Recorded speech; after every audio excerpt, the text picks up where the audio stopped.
പട്ടയാപേക്ഷ സ്വീകരിക്കുവാൻ ജനുവരി 3 റവന്യൂ വകുപ്പ് പുറത്തിറക്കിയ ഉത്തരവിൽ CHR മേഖലയെ ഒഴിവാക്കിയതിന്റെ കാരണം മന്ത്രി റോഷി അഗസ്റ്റിനും ജില്ലയിലെ LDF നേതാക്കളും വ്യക്തമാക്കണമെന്ന് DCC general secretary Biju Mani ആവശ്യപ്പെട്ടു.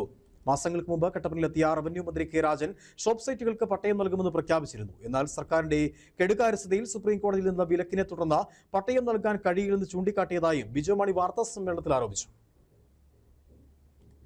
CHRൽ പട്ടയം നൽകാൻ സുപ്രീം കോടതി നേരത്തെ അനുമതി നൽകിയതാണെന്നും അതിനാൽ കട്ടപ്പന അടക്കമുള്ള ഷോപ്പ് സൈറ്റുകൾക്ക് പട്ടയം നൽകുന്നതിന് തടസ്സമില്ലെന്നും ഉടൻ പട്ടയം അനുവദിക്കണമെന്നും മന്ത്രി റോഷി അഗസ്റ്റിൻ ഉൾപ്പെടെയുള്ള LDF നേതാക്കൾ പ്രചരിപ്പിച്ചത് നുണയാണെന്ന് റവന്യൂ വകുപ്പിന്റെ പുതിയ ഉത്തരവിലൂടെ വ്യക്തമായതായും ബിജു മാണി പറഞ്ഞു. കഴിഞ്ഞ വർഷം സർക്കാർ നടത്തിയ മലയോര പട്ടയ വിവരശേഖരണത്തിൽ ലഭിച്ച അപേക്ഷകൾ പ്രകാരം വനഭൂമി കുടിയേറ്റ ക്രമീകരണം നിയമപ്രകാരം ജില്ലയിൽ 38 വില്ലേജുകളിലായി 26,467 പേർക്ക് പട്ടയം ലഭിക്കാനുണ്ട്. ഇതിൽ CHRന്റെ പരിധിയിലുള്ള 27 വില്ലേജുകളിലെ 13,578 അപേക്ഷകർ ഉൾപ്പെടുന്നു. അതായത് ആകെ പട്ടയം ലഭിക്കേണ്ടവരിൽ പകുതി പേരും CHRലാണ്. ഇതുകൂടാതെ ഷോപ്പ് സൈറ്റുകൾക്ക് പട്ടയം നൽകാനുണ്ട്. നിലയിൽ ഇവരിൽ നിന്ന് പട്ടയാപേക്ഷ പോലും സ്വീകരിക്കുന്നില്ല.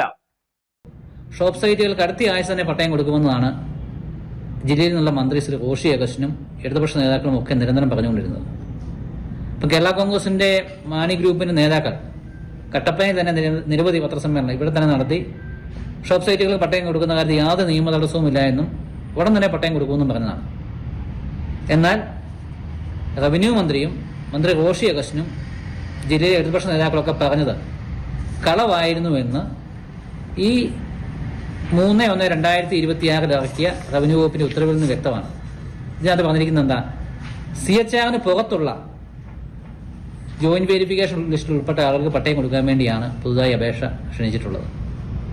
ഇപ്പം CHRൽ ഉൾപ്പെട്ട നമ്മുടെ 27 വില്ലേജുകൾ അവിടെയുള്ള ആളുകൾക്ക് പട്ടയത്തിന് അപേക്ഷ കൊടുക്കാൻ കഴിയില്ല.